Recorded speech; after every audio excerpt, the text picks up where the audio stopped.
Phil Voicey. I'm here representing the Blue Mountains Refugee Support Group. Welcome to Refugee Week. Refugee Week has a theme of restoring hope. And so today is all about hearing a story about restoring hope. And someone's going to introduce Najeeba in a moment, so I won't say anything about Najeeba. But restoring hope, really this whole week is about celebrating stories and celebrating the resilience and the determination and the courage of refugees in coming to Australia and creating a new life. Just a bit of factual information, just to give you a bit of context to this discussion today. There are over 15 million refugees in the world. It's estimated that 8 people every minute are fleeing persecution, terror and war in some part of the world. So it's still a very significant problem. Of that 15 million, Australia takes about 20,000. So you can see that's quite a small percentage. And of that 20,000, about 6,000 of those people will come by boat as asylum seekers. But today, really, the event today, Conversations with a Refugee, or it should be a former refugee, because Najeeba is an Australian citizen, of course. It's really about getting behind those statistics and putting a human face to the whole issue of refugees in the world. And so, without saying anything more, I'm going to hand over to... Sorry, I don't know your name. Sam. Sam's going. Hey everyone. So we please welcome our guest speaker, Najeeba Wazefadost. Yeah. So since arriving in Australia as a refugee by boat from Afghanistan, Najeeba has graduated from a Bachelor of Medical Science at the University of Western Sydney and is now studying a second degree at the University of Technology, Sydney. Najeeba has been involved in a number of organisations such as Chill Out, Children of Detention, Amnesty International, Banyan Association, and is the president of Hazara Women of Australia, advocating for the rights of refugees, the release of children from detention centres and women's rights. In 2010, Najeeba was a finalist of the Young Human Rights Medal Award, and in 2011 she won the Young Woman of the West Award for her work in non-profit organisations. Najeeba is currently a case manager at the Settlement Services International, as well as an accomplished author.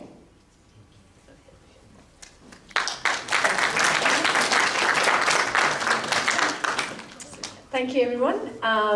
Good afternoon, all. Actually, good morning, all. It's not 12 yet. As I was introduced, my name is Najeeba, and I want to thank everybody for giving me this, or I want to thank the school for creating this opportunity to basically be able to share my personal story in coming to Australia with you guys, and in order to be able to make maybe a little change if anybody has any view or any negative view or perceptions in regards to refugee or asylum seekers issue in Australia.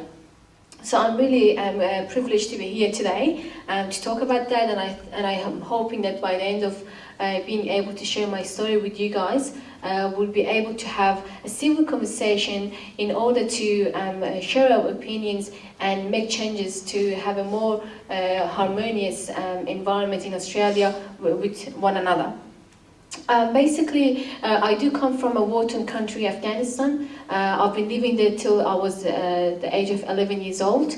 I left my country in the year of 2000. Leaving my country, Afghanistan, was the most hardest decision a human being can be forced to make. It basically means to break all your relationship with everything that you know, with all the people, the friends, the livelihood, the smells, the taste, the sights, everything that you knew. You had to say goodbye to everything, and that was not an easy decision to make. It was very, very difficult. I was born into an ethnic minority called Hazara. I'm from the ethnic Hazara, from the Hazara ethnic minority. Not only that my people were persecuted by the Taliban in Afghanistan, but also because we were Hazaras, especially being the Shia Muslim religion, it put our lives in a greater danger and in a greater risk by everyone in the country. And I was born in a province named Bamiyan, and you can see that in the picture. This is where I was born, and this is what Afghanistan looked like before the war. Where I was born was called the biggest statue Buddha was held in Afghanistan. As you can see, that was the biggest statue Buddha in Afghanistan, but unfortunately, once the Taliban came and attacked my village, that got destroyed, and there's nothing, or that picture does not exist in my country anymore. Everything has been destroyed. In Afghanistan, as a woman and as girls, we had to cover ourselves from head to toe. We had no right to show ourselves to any males, or we were not allowed to be going outside without being accompanied by a male person, or by being accompanied by either my father, my cousin, my grandfather, somebody who could provide that security with me. Because as a woman in Afghanistan, or as a female in Afghanistan, you were the prisoner of your own sex. We used to, my mother and my sister, who's older than me, they used to wear something exactly like that, which is called burqa. We had to cover ourselves, and we only had something which we could see from our eyes. And this is how we were covering ourselves in order to bring a bit of safety to ourselves while we were going out, while we were going to do some things outside the home. Other than that, nobody had any, or not many people have had the opportunity to have access to education as much, especially again for girls and women. We were denied from having access to education. We were not allowed to have employment outside the house. The only formal education that I and my elder sister was able to receive was how to read Quran. And that was part of our religion. We used to go to a school environment, which you can see in a picture like that. We used to go and sit under the sun with everybody together, and there used to be a man called Sheikh, and he used to come and sit down and teaching to us how to read Quran, how to basically respect men, and how it is okay for violence against women, how it's okay for men to tell the woman to shut up and to disrespect the woman, and basically teaching us how to worship a man like a god. And that was the only form of education that I and the other girls that were in the same place as me were basically getting. And that didn't last really long till the situation in Afghanistan started getting worse and worse. The Taliban start coming and attacking my village. But the only things that my mom or myself or my sister used to do was things like making bread, farming, I'm talking about big number, which became so common in Afghanistan that every day girls and women were being raped. Every day a woman was getting abused. Every day a woman could be under some sort of sexual assault. But unfortunately, when it came out to the basically community or media, it would have been reported as suicidal attempts, not as a rape case, not as sexual assault victims, nothing of that sort. So the situation in Afghanistan got so worse that all we could see in the streets were pictures like that. Dead heads, dead bodies, nothing else we could see, and that was basically the things that we could see in our daily life. Killings, persecution was becoming very, very common for I and my family member to see along the streets. Everybody were in tears, people were losing their beloved people, people were crying, kids were becoming orphans, as I said, women were becoming widowed, and nothing other than screams, persecution, and war that I do remember from my childhood. I have no other positive memories from my childhood. These are the only things that I do remember. And these are the things that left no choice for my family to escape Afghanistan in the year of 2000. We just wanted to leave. We just wanted to go somewhere where we could be safe and secure. And we didn't have any clue as to where we were going. We didn't know that we were going to come to Australia. We didn't know that we were going to have a journey which will include a 10-day trip in a big Pacific Ocean by boat. We just wanted to get out. We just wanted to go somewhere where we could feel safe. And that's what we did. At the time that I left Afghanistan, it was me, my 2 siblings, my 3 other siblings, so we were 4 children and my parents. Before I actually say that, I've put some examples about what the Taliban needs to do. There have been women, for example, they wanted to earn money. And how they wanted to earn money was from making breads inside the house, and they wanted to somehow make that like employment, like a job. But as soon as the Taliban find out, they use those women as symbols of persecution. What they used to do, they used to bring those girls and women into the big showcase ground, and they used to, exactly like the picture, they used to get the ground, and you will see them, they will kill them, and they'll give them as examples to other women, to say that if you do such thing, that's what's going to happen to you. And once again, this kind of showcases were becoming really common to Taliban, and we used to witness these things quite every day. Or, I don't know, has anybody seen Time magazine before? Yes? Has anybody seen that picture in the right-hand side before? This is a woman who, I think last year, at the end of last year or early this year, I'm not too sure about the date, just recently, she escaped her abusive brother-in-law. And the reason for that is that I'm not too sure about the exact story, but her nose was cut by the abusive brother-in-law. And she escaped Afghanistan because she couldn't suffer anymore. And fortunately, she's been able to heal, and she's been able to have a cosmetic surgery and to refix that. Or we have a lot of other women or girls that are either have self-burnt because of what they've been going through, or they sometimes have been poisoned. There are not many schools, or not many female girls' schools in Afghanistan. A lot of girls are getting poisoned to death because they're going in and accessing education. There has been, recently, I think about last year in 2011, the last time that I checked the statistics, about 120 girls' schools were shut down by the government because it was not safe. And just April this year, I've heard from the news that school girls have been shut down because all the girls were poisoned by contaminated water. So it's still occurring, and it's still happening. And Afghanistan, from the day that I remember, it has been in war. The day that I was born, I was in war till today. And sometimes I do ask the creator of this world, then when is this war going to end for my country? When is this going to stop? When are people going to get that peace? Not everybody have had the opportunity, like my family, to escape. Not every person have been able to find a different method of surviving.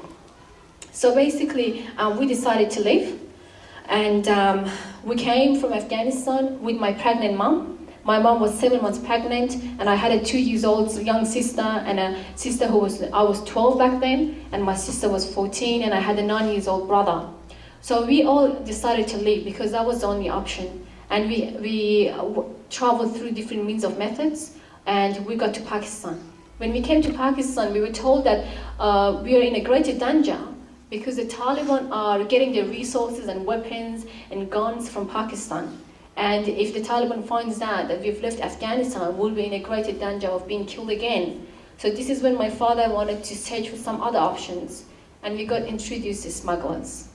That is when we basically find out about smugglers, and we heard about Australia.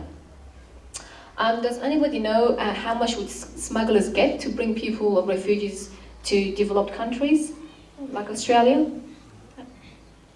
Do you guys know how much would it cost, do you think, per person, per family? 100. 100,000? Or $100, you mean? $100. No, way expensive than that. Any figure, can anybody say? Anything? Yes? 10,000. 10,000 per family? 10,000 per person.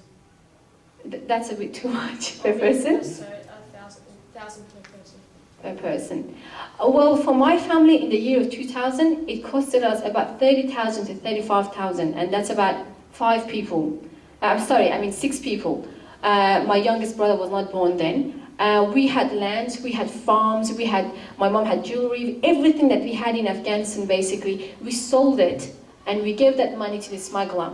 It was only in Pakistan that we were introduced to a continent, to a country named Australia. Till then, I had no idea that Australia existed. To be honest, I never knew that there are people existed that are looking different to me. I thought everybody in the world are wearing burqa. I thought every woman in the world are not allowed to have education. I thought every man will look like my father. I thought everybody is in war. I never knew that there are places where there's no war or where there is peace. Till I came to Pakistan and I started seeing things, and we were told by the smuggler that there is somewhere called Australia. And because I never had education in Afghanistan, I didn't really know much about geography or other continents or countries like that at all. I never knew that there are continents existed in the world. So that is when we introduced Australia. And we were told that if we come to Australia, that is where we will be safe, and that is a country which welcome every refugee and every asylum seeker into the country. And that's how my father decided that we are coming to Australia and we are going to come to Australia. And even then, we did not have any clue or any information about detention centres that existed in Australia. Or we had no idea about the boat journey yet. We were so desperate for help that if anybody offered us any help, we just wanted to say, yes, we need it, we want it, we need help, just tell us what to do, we just want to get out, we just want to find that peace again if it's anywhere. And that's how we basically left. All the traveling was arranged by the smuggler, and we came to Indonesia with my pregnant mom. The time was getting closer and closer. Because all the money that we had, we've given it to the smuggler, and there was not much left for us to have food. What do you guys think that we were eating in Pakistan for 1 whole month? What do you think? What kind of food? Natural resources. Natural resources. Anything else more specific? What was that? Insects. Insects? No. Anything else?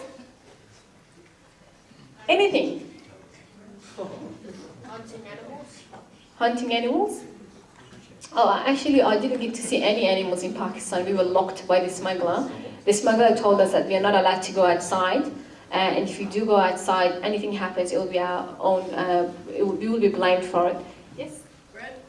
Bread? What kind of bread? White. No, I mean just normal bread. Okay. What we used to eat for 1 whole month, I and my other 6 members of my family were basically, I don't know if you guys have seen yogurt, the Lebanese yogurt, and we used to get half a kilo of yogurt and mix it with 6-7 liters of water, and then we used to put it and divide it into bowls, put it into separate bowls and give it to each member of our family, and we used to use molded bread to put it into that yogurt and eat it. And that's what we ate for 1 whole month in order to survive, because the only money that we had left was a bit of money to save for my mom when she was going to give birth to the baby, because it was her time coming soon. It was any days, and we didn't know what was going to happen to her. And when we got from Pakistan to Indonesia, that is when and that's the time that my mom started having pain. The smuggler took us into a place isolated from the city in Jakarta in Indonesia, and he told us once again that nobody is allowed and nobody is permitted to leave the house. We need to stay there till the day that he comes back in and opens the door and say, it's time for you guys to go into the boat. Till then, if anything happens, it'll be our own fault. And 4 days left, and my mom, it was time for her to give birth to the baby. She was in pain. She needed to go to the hospital. She was having pain for 4 hours till we actually got the permission from the smuggler that she's allowed to go to the hospital now. She can go and get that medical assistance that she needs. And after 4 hours pain, we went into the hospital. And guess what? No doctors wanted to assist. No one. Because there was no legal documentation that she had. Everybody was asking for legal documentation for my mom, but we had none. We had nothing. And the doctor said that there's no way they're going to assist. They wanted to find out and hear from us what's the issue, but we couldn't even communicate. It took my father another 2 hours to go and search for someone who was speaking our language and Indonesian language to explain and beg the doctors that we're desperate for that help for my mom. And after 7 hours of pain, my mom was able to give birth to my youngest little baby brother by cesarean. She went through a lot in her surgery, and she got stitches on her stomach. And the doctors said due to the severe heart cesarean operation, she needs to stay in the hospital at least for 10 days. And that's the least minimum requirement that was set by the doctors. We were at home, suddenly the message came to us that my mom is fine and the baby is fine. We were really happy and we were celebrating that, thanks God, they're both fine. But then at the same time, we were really angry and very, very upset. My father said, does anybody wants to come and see the baby and see the mom? Me, my elder sister, my younger brother, the three of us straight together said, no, we don't want to come. And that was because we were so angry with my mom and dad that because they knew how much we were already suffering, because they knew that we had no future at all, we were already living in limbo, why did they bring another baby, someone who doesn't know about this world, into this suffering? And that was unfair to the baby. And that's why we were so angry with my mom and dad, that none of us was ready to go and see her in the hospital. And we said no. It was only till that a few days later, about 3 to 4 days later, the smuggler sent a message saying that you need to get ready, get into the boat right now. And my mom is at the hospital, we were in the house, we didn't know how we're going to meet one another, how we're going to go to the boat. And the smuggler said, if you miss this boat, that's it. You're not going to be able to go into the boat again. You've lost your chance. Your golden chance is just right now. You go now or it will be never. We said, but the specialists and the doctors in hospital are not letting my mom go. They said, that's your problem. Do you want to get out of here or not? This is the only way. We got our mom, we went to the hospital, and that was the first time we saw the baby. We all rushed into the van and we went towards the big Pacific or big sea. And that was the first time we actually got to see the water. That was my first time seeing the big Pacific, the big ocean or the big sea at that time, and it was my first time seeing a blue color in water. It was nice, but at the same time, it was very, very frightening. Can anybody say or can imagine how big was our boat when we got there? Does anybody could have any clue? How big? Quite big. Very big? Yeah. Anybody else? Tiny? So like it would be small, like it would be jam packed because there'd be other refugees inside. Our boat, we actually expected that we were going to see some sort of Titanic ship, and we thought that it's going to be huge. But as soon as we got there, it was so tiny. There's a picture similar to it. It was even a bit smaller than this. It was a very tiny, fishy, leaky boat with hundreds of people in there, with many children, with many young babies, with many women. And my family was the last family to get into the boat. And we were saying, and the smuggler was telling us to get on the boat, but there was no space. We were asking him, where are we going to go? Where are we going to sit? And he said, don't you guys worry, just get into the boat. Along the way, there's a bigger ship that's going to take you guys. You're not going to stay in this boat until you get to Australia. You will be in a bigger boat like Titanic ship. So we just got onto the boat. And after 4 days of being in the big ocean, we did not see any other boat. And we basically found out that the smuggler has lied. It was basically going to be it. That was a boat that we had to get our journey on.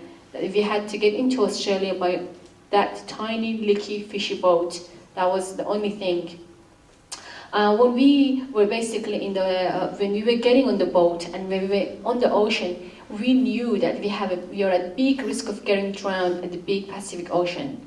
Basically, our safety, our hope was limited to a piece of wood where we didn't know whether it's going to make it there or not. We knew that we would get drowned at any time, but we still had hope because Australia was our hope. We knew when we were looking towards the back, we could see my country with all the darkness, with all the corruption, war and killing. There was no hope at all. We knew that we could die. We knew that death was the end result in my country anyways. But we also knew that we could get drowned in the big Pacific Ocean. But there was one difference. We could either be killed inhumanely by the hand of the Taliban, or we could have a peaceful death being drowned in the big Pacific Ocean. But still there would be a hope as well. And therefore, in a way, when we got on the boat, we said, we're signing the contract of our death. We know that we can die, but we still got on the boat. And it was only about 10 nights in the boat that we got into, after basically many nights of thunderstorm, and it was a night that basically, as a result of thunderstorm, our boat got a hole where the water was coming in. And that's the time that everybody started panicking. Everybody was putting on their life jackets to get ready to get drowned. And once again, due to my mom's operation before we come to the boat, we had no preparation whatsoever, and we had no life jackets, and we were basically saying goodbye to one another till we actually see the Australian Navy ship came. The Australian Navy ship came and helped us out on one condition. They said, we're only going to help you if you go back. You need to do a U-turn and go back. You're not allowed to come into Australia. But we said, how are we going to make it? We might get drowned. They said, do you want the boat to be fixed or not? Everybody agreed. The boat basically gets fixed in somehow. And we started making our way back towards Australia, towards Indonesia. We came 2 days backward. But then once again, there was no hope. There was nothing left for us in Afghanistan. We knew that we were going to die again. So we made our way back again, and we did a second attempt. And this time the Australian Navy ship came to us when we were very, very close to Australia, where we could see the land in Darwin. We could see the land, we could see the dry land. And they tried to send us back again, but after a lot of screams, begs, and requesting from the people, from women and children, they allowed us to come into Australia. And our dreams of safety, of a new hope to a better life, was not over that we found ourselves in detention center. The first thing that we actually saw in Australia was detention center. The first Australians that we got to see was the security guards in detention center who were coming towards us. I and my younger siblings, we actually thought that somehow we are exposed to a different form of Taliban. They're exactly the same Taliban, but they just look different.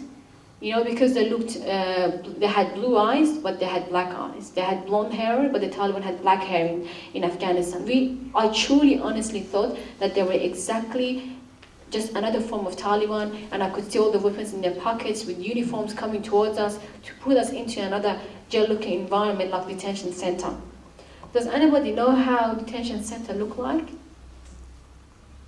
Yeah? Like a big jail. Like a big jail. How does jail look like?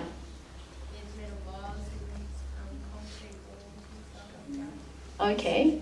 Anybody else? Anything else? But how do you think a detention center look like? Or what are the things that you normally hear how a detention center might be? Dog pound. What? Dog pound. Okay. Anything else? I do have a picture of the. I and my family were basically brought to Curtin Detention Center, and that is further away than Perth, very close to Broome. The detention center that we were taken to was isolated from the outer world, from the outer side. It was isolated it was put in the middle of a desert, and we had wire fences all around the area. So when we got off the plane, once we were off the boat and brought to Curtin Detention Center near Perth, the only thing that we saw, it was a big, massive, huge yellow sand land, and then we have this place in the middle of the desert with all the wire fences around it, and there are layers of wire fences around it, and a big gate that's getting locked. And out of that wire fences, we have security guards coming in towards us to take us inside that place. And that's the reason that I thought, okay, there are maybe different forms of Taliban. The smuggler might have lied again to us in bringing us to another country. This is exactly how it looked like. We have had a lot of compartments, or I don't know, caravan houses where it was divided into different sections. So as I was going into the detention center, I was basically treated like a criminal. What happens when somebody makes crime in Australia? What are the process? Anything? Does anyone do they get photographed when basically and given photograph because they are criminal, right or not? Exactly. Same case with us. When we came, they basically give us a number plate. We had to hold in our hands. It put our boat number and another number next to the boat number, and photographs were taken, IDs were given. And from that point onward, we had no names, we were called by IDs. And if we wanted to go have breakfast, lunch, or dinner, we had to show our ID in order to receive that, the food that we wanted to have. And so this happened as we were going into the detention center. And once again, I thought it was only me and the people that came on our boat were going to be locked up into a prison environment like detention center. But as we kept on going on into the detention center, as the gates were getting locked and locked one after the other, once we got to the big main area, my God, there were hundreds of people in that detention center who were basically put into different categories and sections. One bundle of people were locked in different section, another bundle were locked into a middle section, some were locked in block A section, and then they had different gates to every section, and those gates were only getting opened in the mornings and then locked up in the afternoon, and everybody had to go into their own sections. So I and my family were afraid whether we were going to be separated from one another and we would be going to live in block A and they're going to be in block C, far away from one another, and if the gates get closed, how are we going to meet one another? But fortunately that didn't happen, and we were all put into a different section. Can anybody tell me what could be, or how would be some of the conditions in detention center? For instance, for children. What would children do? They get sick easily. They get sick easily, and why would they get sick easily? Well, there's no medical care. Yeah. So, no medical care. It's really cold. Yeah. Actually, in our case, it was extremely hot because it was in the middle of the desert. You know, when you wake up in the morning, you basically know that you have to have breakfast and you're going to come to school. And then you're here studying with friends, playing with friends, and then after school you have some sort of other agendas that are their schedules, going to your friend's house, going to cheerleading, or going to some sort of sport club, things like that. But what do you think a child in detention center who've spent 3 years of their lives would do every day that they get up? What would be their schedule look like? Anybody? Just sit around and wait for the gates to open. They sit around for the gates to open, that's right. Anything else? What else would they do? Anything? Do you think they would do anything? Work. Work? Labour. What would they do? Work. Okay, they work. Now, in detention center, there wasn't much work to do, in a way. The only thing that a lot of people were working was cleaning the toilets and bathroom. And the reason for that was because there was a person that was coming in detention center with chocolates, chips, drink cans and all that. And then if you wanted to have those chips or chocolate or things like that, you had to pay. And if you didn't have money, you could go and clean the toilet instead, and then you could get a Mars bar, or you could get a chips, or you could get a kind of drink. So, and most of the times, parents or elder children would go and clean the toilets and the bathroom. There wasn't much activities to be done in detention center for children. They get up in the morning and they have to be awake by 7 to have their breakfast. And once the breakfast is done, not much to do. There's nothing for them to do. There was only one thing to do. One thing that every child was dying to go and do and have. And that was having access to the TV room. In the whole detention center, in our detention center, in the year of 2000, there was 2 TV rooms. One of the TV rooms was getting open for the children for maybe 2-3 hours, let's say 3 to 4 hours. And from every section, the gates were getting open, and all the children had to go into that TV room to watch the channel that they want to watch. And suddenly, that room will be crowded with about 100 to 200 kids, where everybody is fighting with one another for one channel. One wants to watch, one wants channel 7, the other wants channel 9, 110, and then by the end of the time limit, which is 3 hours or 4 hours, the only thing that the children have done with one another is fighting. Not that they've only come from war-torn country that they know that they've been taught that the only way to get your things is through the fight, but also in detention center, in a way, they were building on that skill. They were practicing it in the TV room. They were fighting with one another. They were hitting one another, pulling hairs, and sometimes children could get bruised as a result of fighting with one another because they wanted to watch the TV program and they couldn't do it. And then security guards were coming in and punishing the children on top of that, saying you're not allowed to get out of your room for 7 days, or you're not allowed to come for basically into the TV room for another 1 month, or things like that. There was no any form of education, no schooling at all. The only thing that was introduced to us in the year of 2000 in Curtin Detention Centre was Oxford dictionaries. They used to bring about 5 to 10 Oxford dictionaries, and we only used to look at it and copy the notes that we didn't understand.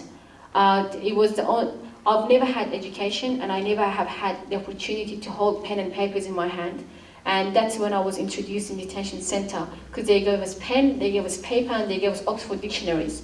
And we were trying to use that in a way to make some sort of activities for ourselves. Many people stayed in detention centre for a long time. And as you said, there has been no medical access or medical assistance in detention centre.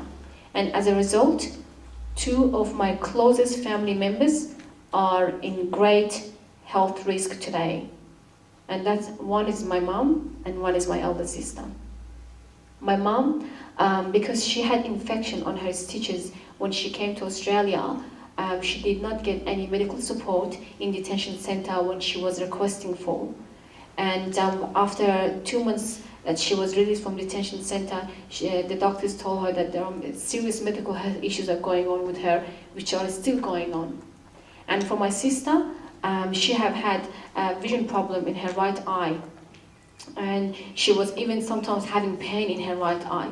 She was going to seek medical assistance, but the nurses were telling her, go drink a glass of water and you'll be fine. That was the only medicine or only medication that even still till today in every detention center is being practiced. Go drink 1 glass of water, doesn't matter if you have cancer, doesn't matter if you have a flu, doesn't matter if you're dying, doesn't matter if you have vision problem, glass of water is a miracle. And that was told to my sister. And once we came out of detention center, the specialist and the GP that looked at her eye vision, they said it's too late. The early intervention that could have been done in detention hasn't been done. And as a result, she's been told that one day she's going to lose her vision. That could either be in a few years' time, that could either be tomorrow. We never know. And this happened as a result of not having medical support in detention center. And I and my family only stayed in detention for 2 months. We were really lucky that we got out of detention in 2 months' time, whereas others are staying there years and years. I've made friends in both who have new brother and new sister in detention center, spent birthdays in detention center, 2 to 3 birthdays in detention center. When I was released from detention, I was sent to Tasmania. We had no idea. One day they came and they said, you're getting released from detention center. And finally, we were going to see what was outside those wire fences. But we already were in fear. We already had a conclusion or an image of thinking that all Australians are the same because of the way that we were treated in detention center or because of what we experienced in detention center. So when we were sent to Tasmania, we had no clue what we were doing. We had no idea. There was only one person, one Australian amazing lady who came up in airport and said, I think that's what she said, you seem lost, or things like that. And we were looking at one another, what we were going to do, or what's happening. And we actually thought that we were deported back, in a way, because Tasmania was outside the map. And we thought, oh, that's it, we finished. We are in Tasmania, we deported back. We need to get another boat to come back to Australia again. It took us a while till we find out that Tasmania is part of Australia. And it was that amazing Australian lady who gave a big smile and said, I'm here to help. Can I help you, please? Is there anything that I can do? And that big smile on her face, I never forget. That changed our life. That taught us that we need to let of the past go. We were no longer living in detention. There are still people out there that cares about us, but having been able to hear our pain, hear our cries from detention center. She was the one who heard us, and she was the one who helped us to settle in Australia. And she introduced us to the new law, to culture and everything. And basically, I lived for about a few months in Tasmania, but due to the language barrier and my parents feeling homesick, we have had no other choice than coming to Sydney. And when we came to Sydney, it was crowded, we were lost again. Settlement was itself a big challenge to us.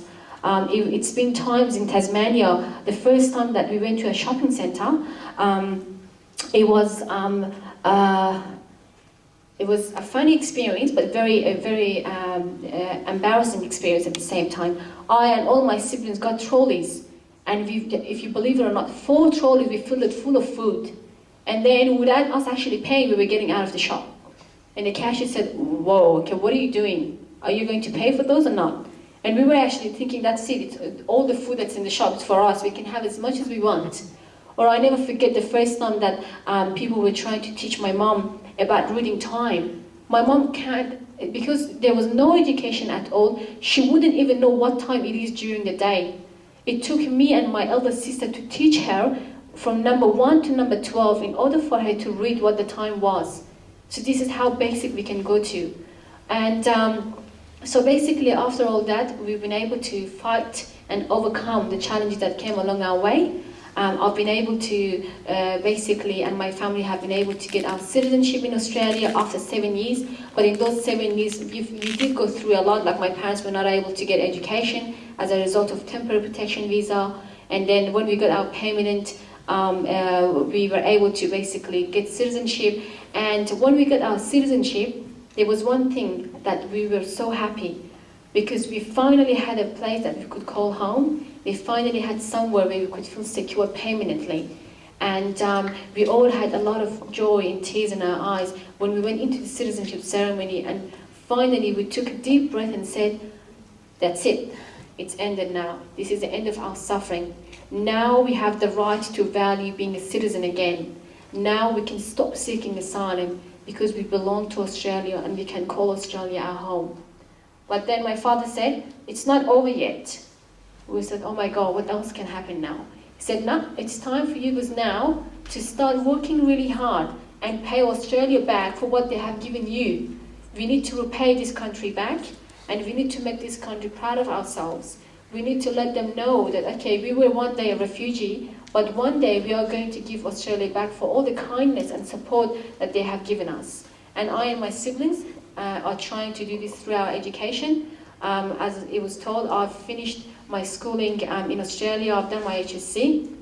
It was very difficult for me to do my HSC. I had to sit along with so many other kids who have been schooling all their life. And to be honest, I was having nightmares most of the times when I wanted to think of HSC. I never had access to science, geography, legal studies, or things like that. Sometimes I used to go into a science class and the teacher used to talk about things like diabetes or obesity. And a lot of the students already had common knowledge. But with me, I had to go home and search what diabetes means. With a lot of children, they already were talking about it. But for me, it was all new information, new knowledge.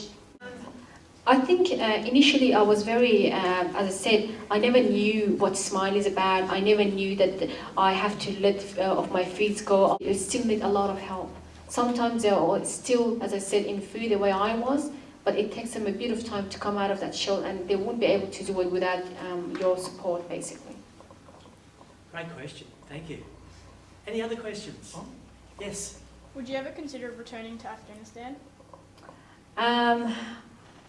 I don't think I will return to Afghanistan permanently, no.